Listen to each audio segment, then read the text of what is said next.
السلام عليكم ورحمة الله وبركاته. الحمد لله رب العالمين والعاقبة للمتقين والصلاة والسلام على أشرف المرسلين وعلى آله وصحبه الفائزين برضا الله. أما بعد, അല്ലാഹു സുബ്ഹാനഹു വ തആല ഈ പവിത്രമായ ഈ ജുമുഅ കർമ്മത്തിന് കൂടിയതിനെ അല്ലാഹു നമ്മിൽ നിന്നും സ്വീകരിക്കുമാറാവട്ടെ. നമ്മുടെ ജീവിതത്തിൽ വന്നുപോയ സകലമായ ചെറുതും വലുതുമായ ദോഷങ്ങളെല്ലാം അല്ലാഹു വിട്ടുപുറത്ത് മാപ്പാക്കി തരുമാറാവട്ടെ. നമ്മുടെ കൂട്ടത്തിലും കുടുംബത്തിലും വ്യത്യസ്ത രോഗങ്ങൾ കൊണ്ട് കഴിയുന്നവരുണ്ട്, ഹോസ്പിറ്റലിൽ കഴിയുന്നവരുണ്ട്, ദുആ കൊണ്ട് വസിയത്ത് ചെയ്ത ആളുകളുണ്ട്. എല്ലാവർക്കും അല്ലാഹു പരിപൂർണമായ ശരണം കൊടുത്ത് അനുഗ്രഹിക്കുമാറാവട്ടെ. നമ്മിൽ നിന്നും മരണപ്പെട്ടു പോയ, നമ്മുടെ കുടുംബത്തിൽ നിന്നും മരണപ്പെട്ടു പോയ എല്ലാവർക്കും അല്ലാഹു മഗ്ഫിറത്തും റഹ്മത്തും പ്രദാനം ചെയ്യുമാറാവട്ടെ. ബിറഹ്മതിക യാ അർഹമർ റഹീമീൻ. പ്രിയപ്പെട്ട സഹോദരങ്ങളെ, പവിത്രമായ ദുൽഹിജ്ജ മാസത്തിലേക്ക് നമ്മൾ പ്രവേശിക്കാനിരിക്കുകയാണ്. ആയതുകൊണ്ട് തന്നെ ഹജ്ജിന്റെ മാസമായ, ബലിപെരുന്നാളിന്റെ മാസമായ, ഉദ്ഹിയ്യത്തിന്റെ മാസമായ ദുൽഹിജ്ജ മാസം ഇൻഷാ അല്ലാഹ് ഇന്നൊരു പക്ഷേ മാസം കാണലോടുകൂടി നാളെ ദുൽഹിജ്ജ 1 നേരെ മറിച്ച് മാസം കണ്ടില്ല എങ്കിൽ ഞായറാഴ്ച 1 എന്ന് സാന്ദർഭികമായി ഉണർത്തുകയാണ്. ആയതുകൊണ്ട് തന്നെ ഉദ്ഹിയ്യത്തിലേക്ക് ആരെങ്കിലും ചേരാൻ ഉദ്ദേശിക്കുന്ന ആളുകളുണ്ട് എങ്കിൽ പ്രത്യേകം ശ്രദ്ധിക്കേണ്ടതാണ്. നമ്മുടെ നഖം, മുടി, മറ്റുള്ള കാര്യങ്ങളൊക്കെ നീക്കം ചെയ്യാനുണ്ട് എങ്കിൽ ഇന്ന് തന്നെ പൂർണ്ണമായി നീക്കം ചെയ്യുക. അതുവരെ പിടിച്ചു നിൽക്കൽ പ്രത്യേകം സുന്നത്തുണ്ട്. അത് സാന്ദർഭികമായി ഉണർത്തി എന്ന് മാത്രം. പ്രിയപ്പെട്ട സഹോദരന്മാരെ, നമ്മുടെ നാട്ടിൽ നിന്നും അതുപോലെ നമ്മുടെ പരിസര നാട്ടിൽ നിന്നും ലോകത്തിന്റെ നാനാഭാഗങ്ങളിൽ നിന്നും പവിത്രമായ ഹജ്ജും ഉംറയും നിർവഹിക്കാൻ വേണ്ടി മക്കയിലേക്കും മദീനയിലേക്കും ഒരുപാട് ഹാജിമാര് പുറപ്പെട്ടു കഴിഞ്ഞു. നമ്മുടെ നാട്ടിൽ നിന്നും പുറപ്പെട്ട എല്ലാ ആളുകൾക്കും അല്ലാഹു റബ്ബുൽ ഇസ്സത്ത് ഖൈർ പ്രദാനം ചെയ്യുമാറാവട്ടെ എന്ന് പ്രാർത്ഥിക്കുകയാണ്. അതുകൊണ്ട് തന്നെ നമ്മൾ ഓരോരുത്തരും തയ്യാറായി നിൽക്കുന്നത് പവിത്രമായ ഉദ്ഹിയ്യത്ത് കർമ്മത്തിന് വേണ്ടിയിട്ട് നമ്മൾ ഓരോരുത്തരും അതിനുള്ള ഒരുക്കങ്ങൾ നടത്തിക്കൊണ്ടിരിക്കുകയാണ്. അതുകൊണ്ട് തന്നെ പല ആളുകൾ വ്യക്തിപരമായിട്ട്, അതുപോലെ പല ആളുകൾ 5 ആള് കൂടി, പല ആളുകൾ 7 ആള് കൂടി, അങ്ങനെ പല ആളുകളും ഉദ്ഹിയ്യത്ത് കർമ്മം നടത്താൻ വേണ്ടിയിട്ട് ഓരോരുത്തരും തയ്യാറായി നിൽക്കുന്ന ഈ സാഹചര്യത്തിൽ ഇൻഷാ അല്ലാഹ് വളരെ പ്രധാനപ്പെട്ട ചില കാര്യങ്ങൾ ഉണർത്തിക്കൊണ്ട് ഞാൻ അവസാനിപ്പിക്കുകയാണ്. ഉമ്മത്തെ മുഹമ്മദ് സ്വല്ലല്ലാഹു അലൈഹി വസല്ലം നമ്മുടെ സമുദായത്തിന് വേണ്ടി അല്ലാഹു നൽകിയ ഏറ്റവും മഹത്തായ അതിപ്രധാനപ്പെട്ട ഇബാദത്താണ് ഉദ്ഹിയ്യത്ത് എന്ന് പറയുന്നത്. സാമ്പത്തിക ശേഷിയുള്ള മുഴുവൻ ആളുകളും അതിൽ പങ്കാളികളാവണം. പ്രത്യേകിച്ച് പറയാനുള്ള കാരണം, ബലിപെരുന്നാളിനെ സംബന്ധിച്ച്, ബലിപെരുന്നാളിൽ അല്ലാഹുവിനെ സംബന്ധിച്ചിടത്തോളം അല്ലാഹു ഏറ്റവും ഇഷ്ടപ്പെട്ട അമൽ എന്ന് പറയുന്നത് അല്ലാഹുവിന്റെ മാർഗത്തിൽ അല്ലാഹുവിന് വേണ്ടിയിട്ട് ഉദ്ഹിയ്യത്ത് നടത്തുക എന്നാണ്. അല്ലാഹുവിനെ സംബന്ധിച്ചിടത്തോളം ബലിപെരുന്നാൾ ദിവസത്തിൽ അല്ലാഹു ഇഷ്ടപ്പെട്ട കാര്യം എന്ന് പറയുന്നത്. അതുകൊണ്ട് എന്റെ പ്രിയപ്പെട്ട സഹോദരന്മാരെ, എന്താണ് ഉദ്ഹിയ്യത്ത് എന്ന് പറഞ്ഞാൽ എന്താണ്? മഹാനായ സയ്യിദ് ഇബ്നു അർഖം റളിയല്ലാഹു തആല അൻഹു പറയുകയാണ്, ഒരു ദിവസം അല്ലാഹുവിന്റെ ഹബീബ് മുഹമ്മദ് റസൂലുള്ളാഹി സ്വല്ലല്ലാഹു അലൈഹി വസല്ലം തങ്ങളോട് നിങ്ങൾ ചോദിക്കുകയാണ്, യാ റസൂലല്ലാഹ്, അല്ലാഹുവിന്റെ റസൂലേ, മാ ഹാദിഹിൽ അമാഹി, എന്താണ് നബിയെ ഉദ്ഹിയ്യത്ത് എന്ന് പറഞ്ഞാൽ എന്താണ് എന്ന് നബി സ്വല്ലല്ലാഹു അലൈഹി വസല്ലം തങ്ങളോട് ചോദിച്ചപ്പോൾ ആല റസൂലുള്ളാഹി സ്വല്ലല്ലാഹു അലൈഹി വസല്ലം, അവിടെ നമുക്ക് നബി സ്വല്ലല്ലാഹു അലൈഹി വസല്ലം തങ്ങൾ പറഞ്ഞു, ഉദ്ഹിയ്യത്ത് എന്ന് പറഞ്ഞാൽ സുന്നത അബീകും ഇബ്രാഹിം, നിങ്ങളുടെ വല്യുപ്പയായ ഇബ്രാഹിം നബി അലൈഹിസ്സലാത്തു വസ്സലാമിന്റെ ചര്യയാണ് ഉദ്ഹിയ്യത്ത് എന്ന് പറഞ്ഞാൽ എന്ന് ഹബീബ് മുഹമ്മദ് റസൂലുള്ളാഹി സ്വല്ലല്ലാഹു അലൈഹി വസല്ലം തങ്ങൾ അവിടുന്ന് പറഞ്ഞു കൊടുത്തപ്പോൾ സ്വഹാബത്ത് മുത്തനബിയോട് ചോദിച്ചു, ഖബൽതു യാ റസൂലല്ലാഹ്, മാലനാ ഫീ ഹാദിഹി ഉദ്ഹിയ്യത്തിൽ, ഈ ഉദ്ഹിയ്യത്തിൽ ഞങ്ങൾക്ക് എന്ത് നേട്ടമാണ്, എന്ത് പ്രതിഫലമാണ് കിട്ടാൻ പോകുന്നത് എന്ന് ചോദിച്ചപ്പോൾ അല്ലാഹുവിന്റെ ഹബീബ് മുഹമ്മദ് റസൂലുള്ളാഹി സ്വല്ലല്ലാഹു അലൈഹി വസല്ലം തങ്ങൾ പറഞ്ഞു കൊടുക്കുകയാണ്, ബികുല്ലി ശഅറത്തിൻ ഹസന, ഓരോ നമ്മൾ അറുക്കുന്ന ഓരോ പരിമൃഗത്തിന്റെ രോമത്തിന്റെ തോന്നനുസരിച്ചുകൊണ്ട് അല്ലാഹു റബ്ബുൽ ഇസ്സത്ത് നമുക്ക് ഓരോരുത്തർക്കും പ്രതിഫലം നൽകുന്നതാണ്. അപ്പോൾ നമ്മൾ ഒന്ന് വിചിന്തനം ചെയ്യേണ്ടത്, നമ്മൾ കേവലം ഒരു ആടിനെ അറുക്കുമ്പോൾ അല്ലെങ്കിൽ ആ മാടിന്റെ കൂട്ടത്തിൽപ്പെട്ട മറ്റുള്ള മൃഗങ്ങളെ നമ്മൾ അറുക്കുന്ന സമയത്ത് ആ മൃഗത്തിന്റെ ശരീരത്തിൽ എത്രത്തോളം രോമങ്ങളുണ്ട്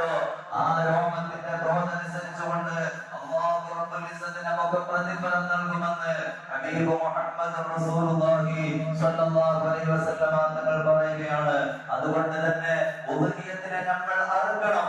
കാരണം മുത്തനബി പറയുകയാണ്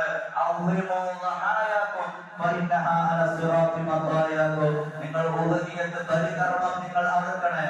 കാരണം ഈ ഉദഹിയത്ത് മൃഗം നാളെ നമുക്ക് സിറാത്ത് പാലം വിട്ട് കടക്കാനുള്ള മാർഗ്ഗം ഒരു വഴിയാണ് എന്ന് മുത്തനബി സല്ലല്ലാഹു അലൈഹി വസല്ലം തങ്ങൾ അവിടുന്ന് പഠിപ്പിക്കുകയാണ്. ഇന്ന് ഇവിടെ ഉദഹിയത്ത് അറുക്കലോടുകൂടി നാളെ നമ്മൾ മരിച്ചു കഴിഞ്ഞാൽ നമുക്ക് സിറാത്ത് പാലം വിട്ട് കടക്കാനുള്ള വാഹനം ഇന്ന് നമ്മൾ അടുത്ത മൃഗമായി മാറുമെന്ന് ഹബീബായ മുഹമ്മദ് റസൂലുള്ളാഹി സ്വല്ലല്ലാഹു അലൈഹി വസല്ലം തങ്ങൾ പഠിപ്പിക്കുകയാണ്. മാത്രമല്ല മുത്തനബി പറയുകയാണ് ആരെങ്കിലും ഉദ്ഹിയത്ത് അറുത്തു കഴിഞ്ഞാൽ ആ മനുഷ്യൻ ഖബറിൽ നിന്നും എണീക്കുന്ന സമയത്ത് അവന്റെ ഖബറിന്റെ തലയുടെ ഭാഗത്ത് നല്ല മനോഹരമായ ഒരു രൂപം അവിടുന്ന് കാണുകയാണ്. ആ സമയത്ത് ഉദ്ഹിയത്തറുത്ത മനുഷ്യൻ ഖബറിൽ നിന്നും എണീക്കുന്ന സമയത്ത് ആ രൂപം കണ്ട് ആ രൂപത്തിനോട് ചോദിക്കും, നീ ആരാണ്, നീ ഏതാണ്, നിന്റെ മനസ്സിലായില്ലല്ലോ എന്നൊക്കെ ചോദിക്കുന്ന സമയത്ത് ആ മൃഗത്തിനോട് പറയൂ, നിന്നേക്കാൾ മനോഹരമായ ഒരു ഭംഗിയുള്ള ഒരു സാധനത്തിനെ ഞാൻ ഇതുവരെ കണ്ടിട്ടില്ല എന്ന് പറയുന്ന സമയത്ത് നമ്മൾ ഇന്ന് ദുനിയാവിൽ ബലിയെടുത്ത ആ മൃഗം അവിടുന്ന് പറയുകയാണ്, ഞാൻ ദുനിയാവിൽ വെച്ച് അറുത്ത ആ ബലിമൃഗമാണ് എന്ന് അവിടുന്ന് പറയുകയും ആ മൃഗം അവിടുന്ന് പറയും, നീ എന്റെ മുഖത്തിൽ നീ എന്റെ പിരടിയിലേക്ക് കയറൂ എന്ന് പറയുകയും മാത്രമല്ല ആ മൃഗത്തിന്റെ പുറത്ത് കയറിക്കൊണ്ട് നാളെ അർശിന്റെ നിഴലിലേക്ക് ഉദഹിയത്തറുത്ത മനുഷ്യന് ആ മൃഗം കൊണ്ടുപോകുമെന്ന് ഹബീബ് മുഹമ്മദ് റസൂലുള്ളാഹി സ്വല്ലല്ലാഹു അലൈഹി വസല്ലം തങ്ങൾ പഠിപ്പിക്കുകയാണ്. അതുകൊണ്ട് തന്നെ പെരുന്നാൾ ദിവസത്തിൽ നമുക്ക് ഏറ്റവും അല്ലാഹുവിനെ സംബന്ധിച്ചിടത്തോളം അല്ലാഹുവിലേക്ക് ചെയ്യാൻ പറ്റുന്ന ഏറ്റവും നല്ല അമലാണ് ഉദഹിയത്ത് എന്ന് പറയുന്നത്. മുത്തനബി തന്നെ പറഞ്ഞിട്ടുണ്ട്,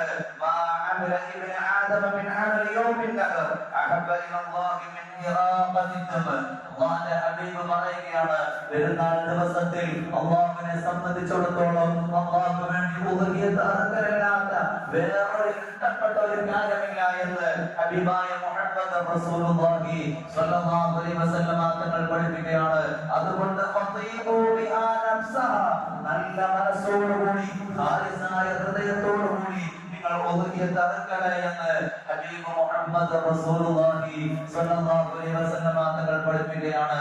നമ്മൾ ഓരോരുത്തരും മനസ്സിലാക്കേണ്ടത് കേവലം നമ്മുടെ കമ്മിറ്റി ഭാരവാഹികൾ അതിന് ഏൽപ്പിക്കപ്പെട്ട ആളുകൾ നമ്മളെ സമീപിക്കുമ്പോൾ കുറെ തവണയായി അവർ നമ്മളോട് പറയുന്നത്, ഇനി എന്ത് ചെയ്യട്ടെ, ഇനിയിപ്പൊന്ന് ഇതുവരെ ഒന്ന് ഇത്രത്തോളം എന്നോട് ചോദിച്ചതല്ലേ, എന്നിട്ട് ഏതായാലും പേരൊക്കെ ഇരിക്കണം എന്ന് പറഞ്ഞ് കൊടഞ്ഞ് സംസാരിക്കുന്ന ഒരു സംസാരമല്ല ഉണ്ടാവേണ്ടത്. ഈ ഉദഹിയത്ത് കർമ്മത്തിലൂടെ നമ്മൾ നേടേണ്ടത്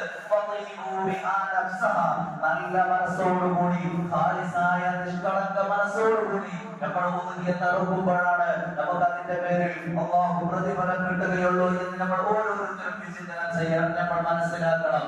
പ്രത്യേകിച്ച് പറയാനുള്ളത് ശാഫി മദ്ഹബിൽ അടിയുറച്ച് വിശ്വസിക്കുന്ന നമ്മെ സംബന്ധിച്ചിടത്തോളം ഉദഹിയത്ത് അറുക്കുക എന്ന് പറഞ്ഞാൽ ശാഫി ഇമാമിനെ സംബന്ധിച്ചിടത്തോളം ഷാഫി മദ്ഹബിൽ അടിയുറച്ച് വിശ്വസിക്കുന്ന നമ്മെ സംബന്ധിച്ചിടത്തോളം ഉദഹിയത്ത് കർമ്മം നടത്തുക എന്ന് പറഞ്ഞാൽ അത് മുഅക്കദായ ഏറ്റവും ശക്തിയായ സുന്നത്താണ് എന്ന് മഹാനായ ഇമാമുന ശാഫിഈ റളിയല്ലാഹു തആല അൻഹു പഠിപ്പിച്ചിട്ടുണ്ട്. പക്ഷേ ഹനഫി മദ്ഹബിനെ സംബന്ധിച്ചിടത്തോളം ഹനഫി മദ്ഹബിൽ മഹാനായ ഹനഫി ഇമാമിന്റെ വീക്ഷണത്തിൽ അദ്ദേഹം പറയുന്നത് ഉദഹിയത്ത് അറുക്കുക എന്ന് പറഞ്ഞാൽ നിർബന്ധമാണ്. സാമ്പത്തിക ശേഷിയുള്ള ഓരോ മനുഷ്യരും ഹനഫി മദ്ഹബിൽ വിശ്വസിക്കുന്ന ആളുകൾ ഉദഹിയത്ത് അറുത്തിട്ടുണ്ടാവണം. പെരുന്നാൾ ദിവസം അവന്റെ താമസം, അതേപോലെ ഭക്ഷണം, വസ്ത്രം മറ്റു കഴിഞ്ഞ് അവന്റെ കയ്യിൽ 200 ദിർഹം അവന്റെ കയ്യിൽ ബാക്കിയുണ്ടെങ്കിൽ ഓരോ മനുഷ്യന്മാരും ഉദഹിയത്ത് അറുക്കൽ നിർബന്ധമാണ് എന്ന് മഹാനായ ഹനഫി ഇമാമിനെ കണ്ടിട്ട് പറയുന്നുണ്ട്. എന്തേ അദ്ദേഹം ഇത് പറയാനുള്ള കാരണം എന്താണെന്ന് അറിയുമോ? മുത്തനബി സല്ലല്ലാഹു അലൈഹി വസല്ലം തങ്ങള് സുന്നത്തിനെ പരിചയപ്പെടുത്തുന്ന രീതിയിലല്ല ഒരു സുന്നത്തിനെ പരിചയപ്പെടുത്തേണ്ട രീതിയിലല്ല ഉദ്ഹിയത്തിനെ മുത്തനബി പഠിപ്പിച്ചു തന്നിട്ടുള്ളത്. മുത്തനബി സല്ലല്ലാഹു അലൈഹി വസല്ലം തങ്ങൾ പഠിപ്പിച്ചിട്ടുള്ളത് മൻ കാന ലഹു സഅതൻ ഫലൻ യുദ്ഹി ഫൽയമുത് ഇൻശാഅ യഹൂദിയൻ വഇൻശാഅ നസ്റാനിയ. ഒരു മനുഷ്യനിക്ക് സാമ്പത്തികമായ ശേഷിയും കഴിവും സൗന്ദര്യവും എല്ലാം ഒത്തണങ്ങി, പക്ഷേ അവൻ ഉദ്ഹിയ തന്നിട്ടില്ല എങ്കിൽ അവൻ ജൂതനോ നസ്രാനിയോ ആയിട്ട് അവൻ മരിച്ചുകൊള്ളട്ടെ എന്ന് മുത്തനബി സല്ലല്ലാഹു അലൈഹി വസല്ലം തങ്ങൾ പഠിപ്പിച്ചിട്ടുണ്ട്. കേവലം ഒരു സുന്നത്തായ കാര്യം പറയുന്ന രീതിയിലല്ല ഈ കാര്യത്തെ പറഞ്ഞിട്ടുള്ളത്. അതുകൊണ്ടിട്ടാണ് ഞാൻ നിർബന്ധമാണ് എന്ന് പറയാനുള്ള കാരണം എന്ന് മഹാനായ ശാഫിഈ മഹാനായ ഹനഫി ഇമാം ഈ വിഷയത്തിൽ പറയുന്നുണ്ട്. മാത്രമല്ല മുത്തനബിയുടെ മറ്റൊരു ഹദീസ് ഉണ്ട്, മൻ കാന ലഹു സഅതൻ ഫലൻ യുദ്ഹി വലാ യഖറബന്ന മുസല്ലന. ഒരാൾക്ക് സാമ്പത്തിക ശേഷിയും കഴിവും ആരോഗ്യവും എല്ലാം ഒത്തടങ്ങിക്കൊണ്ട് ഒരു മനുഷ്യന് എല്ലാ തരത്തിലുള്ള സൗകര്യങ്ങളുമുണ്ട്, പക്ഷെ അവൻ ഉദ്ഹിയ തന്നിട്ടില്ല എങ്കിൽ അവൻ എന്റെ പള്ളിയിലേക്ക് മദീന പള്ളിയിലേക്ക് പെരുന്നാൾ ദിവസം നിസ്കരിക്കാൻ അടുക്കുക തന്നെ ചെയ്യരുത്, അടുക്കാനേ പാടില്ല എന്ന് മുത്തനബിയുടെ പ്രഖ്യാപനമുണ്ട്. അതുകൊണ്ടിട്ടാണ് ഞാൻ ചെയ്തിട്ടുള്ളത് സുന്നത്തിന് പകരം ഞാനിത് നിർബന്ധമെന്ന് പറയാനുള്ള കാരണമെന്ന് മഹാനായ ഹനഫി ഇമാം പറയുന്നത്. പക്ഷേ നമ്മെ സംബന്ധിച്ചിടത്തോളം പ്രത്യേകമായി നമ്മൾ ശ്രദ്ധിക്കേണ്ടത് ഇത്രത്തോളം ഗൗരവത്തിന് ഇമാമുകൾ പറഞ്ഞിട്ടുണ്ടെങ്കിൽ സാമ്പത്തിക ശേഷിയുള്ള ഓരോ ആളുകളും എന്ത് ചെയ്യണം? ഉദ്ഹിയ നടക്കാൻ വേണ്ടി ഓരോരുത്തരും ശ്രദ്ധിക്കണം. ഈ ശക്തിയായ ഹദീസിന്റെ അടിസ്ഥാനത്തിലാണ് ഉദ്ഹിയ നടക്കൽ സുന്നത്തല്ല നിർബന്ധം എന്ന് പറയാനുള്ള കാരണമെന്ന് ഹനഫി ഇമാം പറയുമ്പോൾ, എന്റെ പ്രിയപ്പെട്ട സഹോദരന്മാരെ, ആടല്ലാത്ത മാടിന്റെ ഇനങ്ങളിൽ 7 ആള് കൂടി 5 ആള് കൂടിയൊക്കെ അറക്കാനുള്ള സൗകര്യമുണ്ട്. അതിൽ നമ്മൾ ഓരോരുത്തരും ബാധവത്തായി ഒരു ഷെയറെങ്കിലും നമ്മൾ കൂടിക്കൊണ്ട് അതിൽ പങ്കാളികളാവണമെന്ന് സാന്ദർഭികമായി ഉണർത്തുകയാണ്. നമ്മൾ ഓരോരുത്തരും പല ആളുകൾക്കുള്ള ഒരു ചോദ്യം, ഞാൻ ഒരു പ്രാവശ്യം 7 ആള് കൂടി അറുക്കുന്ന ഒരാളായി ഞാൻ മാറിക്കഴിഞ്ഞാൽ പിന്നെ ഞാൻ 7 പ്രാവശ്യം അറുക്കണം എന്നുള്ള ഒരു തെറ്റായ ധാരണ നമ്മൾക്കിടയിലുണ്ട്. പക്ഷെ പരിശുദ്ധ ദീനുൽ ഇസ്ലാമിൽ ഒരു മനുഷ്യൻ കൂടുന്ന സമയത്ത് അത് ആ മനുഷ്യന്റെ ഒരു ഉദ്ഹിയത്താണ്. അതിന്റെ പ്രതിഫലം ആ മനുഷ്യന് കിട്ടും എന്ന് നമ്മൾ മനസ്സിലാക്കണം. ഒരു പക്ഷെ ഇന്ന് സാമ്പത്തിക ശേഷി ഉണ്ടാകും, അടുത്ത വർഷം സാമ്പത്തിക ശേഷി ഇല്ല എങ്കിൽ ആ മനുഷ്യൻ എന്ത് ചെയ്യും? അപ്പൊ നമ്മൾ പ്രത്യേകം ശ്രദ്ധിക്കേണ്ടത്, സാമ്പത്തിക ശേഷിയുള്ള മുഴുവൻ ആളുകളും ഈ വർഷം ഇന്നില്ല, കഴിയുന്ന എല്ലാ സമയത്ത് എല്ലാ വർഷങ്ങളിലും അതിൽ പങ്കാളികളാവാൻ വേണ്ടി നമ്മൾ ഓരോരുത്തരും ശ്രദ്ധിക്കണം. പ്രത്യേകം നമ്മൾ ശ്രദ്ധിക്കേണ്ടത്, ഉദ്ഹിയത്തിന് വേണ്ടി അറക്കാൻ വേണ്ടി നമ്മൾ ഓരോരുത്തരും തയ്യാറാകുന്ന ആളുകൾ ഒരു മൃഗം വാങ്ങുമ്പോൾ നമ്മൾ സംസാരിക്കുന്ന സംസാരം, അതുപോലെ ആ ഇടപാട്, ആ നടത്തം, ഇരുത്തം, ഇവിടെ കൊണ്ടുവന്ന് ആ മൃഗത്തിനെ കൊണ്ടുവന്ന് നോക്കുന്ന പരിചരണം, അതൊക്കെ നല്ല പുണ്യമുള്ള കാര്യമാണ് എന്ന് മഹാനായ അലി റളിയല്ലാഹു തആല പഠിപ്പിച്ചിട്ടുണ്ട്. അതുകൊണ്ട് നല്ല നിയ്യത്ത് കരുതിക്കൊണ്ട് നമ്മൾ ഓരോരുത്തരും ഉദ്ഹിയ നടക്കാൻ വേണ്ടി നമ്മൾ ശ്രദ്ധിക്കണം. ഇനിയുള്ള രാത്രികൾ ദുൽഹിജ്ജ 1 മുതൽ 10 വരെയുള്ള രാത്രികൾ ഏറ്റവും നല്ല പുണ്യമുള്ള രാവുകളാണ്. മാത്രമല്ല അതിൽ ചെയ്യുന്ന അമലുകളെക്കാൾ അല്ലാഹു ഇഷ്ടപ്പെട്ട വേറൊരു ദിവസം അമൽ ചെയ്താൽ അത്രത്തോളം പുണ്യം കിട്ടുകയില്ല എന്ന് സല്ലല്ലാഹു അലൈഹി വസല്ലം തങ്ങൾ പഠിപ്പിച്ചിട്ടുണ്ട്. ആ ദിവസങ്ങളിൽ ഓരോ ദിവസങ്ങളിലും നമ്മൾ എന്ത് ചെയ്യണം? ഈ ദുൽഹിജ്ജ മാസം കടന്ന 1 മുതൽ 10 വരെയുള്ള ഓരോ ദിവസങ്ങളിലും നല്ല സുഹൃത്തുക്കൾ ചെയ്തുകൊണ്ട് അല്ലാഹുവിന്റെ അടുക്കൽ നിന്ന് പുണ്യമായ നല്ല പ്രതിഫലങ്ങൾ കരഗതമാക്കാൻ ഞാനും നിങ്ങളും തയ്യാറാവണം. അല്ലാഹു നമ്മുടെ കർമ്മങ്ങളൊക്കെ സ്വീകരിക്കുമാറാവട്ടെ. റഹീമായ മാലിക്കുൽ മുലൂക്കായ രാജാതിരാജനായ അല്ലാഹുവേ, പറഞ്ഞതിനെയും കേട്ടതിനെയും നീ സ്വീകരിക്കണേ തമ്പുരാനെ. കുറച്ചു പേരാണെങ്കിലും പറയുന്നത് ജീവിതത്തിൽ പറഞ്ഞതിനെ ജീവിതത്തിൽ കൊണ്ട് നടക്കാനും ഉദ്ഹിയത്തുമായി ബന്ധപ്പെട്ട പ്രതിഫലം ജീവിതത്തിൽ ഉടനീളം അത് കരസ്ഥമാക്കാൻ വേണ്ടിയിട്ടും നമ്മൾ ഓരോരുത്തരും തയ്യാറാവണം. ഇത്തരം നല്ല കാര്യങ്ങളിലൊക്കെ ഇനിയും ഒരുപാട് നല്ല കാര്യങ്ങൾ ചെയ്തുകൊണ്ട് അല്ലാഹുവിലേക്ക് അടുക്കാൻ വേണ്ടി അല്ലാഹുവേ ഞങ്ങൾക്ക് നീ ഭാഗ്യം നൽകണേ തമ്പുരാനെ. അല്ലാഹുവേ ഞങ്ങളിൽ നിന്നും മൺമറഞ്ഞു പോയ ആളുകൾക്കൊക്കെ നീ മഗ്ഫിറത്തും റഹ്മത്തും പ്രദാനം ചെയ്യണേ തമ്പുരാനെ. അല്ലാഹുവേ ഞങ്ങളിൽ പല ആളുകളും പലവിധ രോഗങ്ങളുമായി വീടിന്റെ അകത്തളങ്ങളില് ഹോസ്പിറ്റലിലൊക്കെ കഴിയുന്ന ആളുകളുണ്ട്. പ്രത്യേകമായി കൊണ്ട് ദുആ കൊണ്ട് വസിയത്ത് ചെയ്ത് നമ്മുടെ മുഹമ്മദ് ബാഖവി കൊണ്ട് ശാരീരികമായി സുഖമില്ലാതെ ഹോസ്പിറ്റലിൽ കഴിയുകയാണ്. അല്ലാഹുവേ ഉസ്താദിന്റെ രോഗം നീ ശിഫയാക്കി കൊടുക്കണേ തമ്പുരാനെ. വളരെ പ്രയാസപ്പെട്ടുകൊണ്ടിട്ടാണ് ഉസ്താദ് ജീവിച്ചുകൊണ്ടിരിക്കുന്നത്. അല്ലാഹുവേ എന്ത് രോഗമാണെങ്കിലും നീ ആജിലായ ശിഫ നീ പ്രദാനം ചെയ്യണേ തമ്പുരാനെ. ഈ വെള്ളിയാഴ്ചയുടെ ഹഖ് കൊണ്ട് ബറക്കത്ത് കൊണ്ട് അല്ലാഹുവേ എല്ലാ രോഗങ്ങളിൽ നിന്നും പരിപൂർണമായ കാവലും നല്ല ആരോഗ്യവും ഉസ്താദിനെ നീ കൊടുക്കണേ തമ്പുരാനെ. അല്ലാഹുവേ ഞങ്ങളുടെ ജീവിതത്തിൽ ഉടനീളം ഞങ്ങൾക്കൊക്കെ നീ സന്തോഷം നിലനിർത്തി തരണേ തമ്പുരാനെ. ഞങ്ങളുടെ വിഷമങ്ങളും പ്രയാസങ്ങളും നീ മാറ്റി തരണേ തമ്പുരാനെ. ഞങ്ങളെ സഹായിക്കുന്ന ആളുകളെ ഇരുവീട്ടിലും നീ സഹായിക്കണേ തമ്പുരാനെ.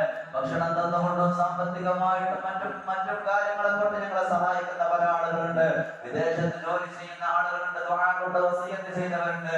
അല്ലാഹുവേ അവിടെ ജോലിയിലെ കച്ചവടത്തിലെ ബിസിനസ്സിലെ എല്ലാ കാര്യങ്ങളിലും നീ ഖൈറും ബറക്കത്തും സന്തോഷവും നിലനിർത്തി തരണേ തമ്പുരാനെ. ഉദഹിയത്തെ കർമ്മത്തിന് വേണ്ടി നേതൃത്വം നൽകുന്ന ആളുകൾക്കൊക്കെ നീ ഖൈർ പ്രദാനം ചെയ്യണേ തമ്പുരാനെ. അതിലൊരു ചെറിയ പങ്കാളികളാകാൻ ഞങ്ങൾക്ക് എല്ലാവർക്കും നീ തൗഫീഖ് നൽകണേ തമ്പുരാനെ. അല്ലാഹുമ്മ ഗ്ഫിർ ലിൽ മുഅ്മിനീന വൽ മുഅ്മിനാത് വൽ മുസ്ലിമീന വൽ മുസ്ലിമാത് അൽ അഹ്യാഇ മിൻഹും വൽ അംവാത് ദഅവാഹും ഫീഹാ സുബ്ഹാനക അല്ലാഹുമ്മ വ തഹിയ്യതുഹും ഫീഹാ സലാം വ ആഖിറു ദഅവാനാ അൽഹംദുലില്ലാഹി റബ്ബിൽ ആലമീൻ ബിഫദ്ലി സല്ലല്ലാഹു അലാ മുഹമ്മദ് സല്ലല്ലാഹു അലൈഹി വസല്ലം സല്ലല്ലാഹു അലാ മുഹമ്മദ് സല്ലല്ലാഹു അലൈഹി വസല്ലം. اللهم صل على محمد يا رب صل عليه وسلم. السلام عليكم ورحمة الله.